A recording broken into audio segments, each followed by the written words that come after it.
વસુદેવ વસુતમ દેવમ કંસ ચાણૂરમર્દનમ દેવકી પરમાનંદમ કૃષ્ણં વંદે જગદ્ગુરુ. આજે શ્રાવણ વદ આથમ એટલે ભગવાન કૃષ્ણનો પ્રાકટ્ય દિવસ. એમ કહેવાય છે કે મથુરાની જેલમાં કંસે જેદી એમ કહેવાય પોતાની કાકાની દીકરી એટલે પોતાના બેન એને જેદી એમ કહેવાય કે બેન બનેવીને જેલમાં પૂર્યા છે અને એક પછી એક બાળકની રાહ જોવા માંડ્યો કે કયું બાળક મને મારી શકે. એક પછી એક બાળકની હત્યા કરવા માંડ્યો. બાળ હત્યા લાગવા માંડી જેની સાહેબ. બાળ હત્યા એટલી બધી લાગવાની કે જેના થકી એટલું બધું પાપ વધી ગયું કે કંસને માટે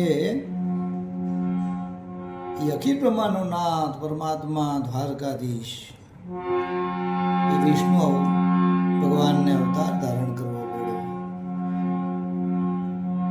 માં દેવકીજીના ઉદરને મારપા એમ કહેવાય કે જેથી એમ કહેવાય ભગવાન કૃષ્ણનો જન્મ થાય.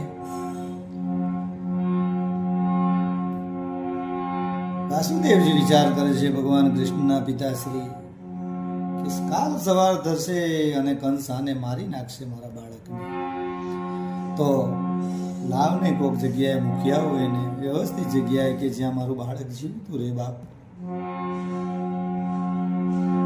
વિચાર ખૂબ કર્યો. એમાં વિચાર એવો આવ્યો કે યમુના પાર કરી પેલી પાર ગોકુળની માલમાં મારો ભાઈબંધ નંદ રાજા છે એના ઘેર મૂકી આવો.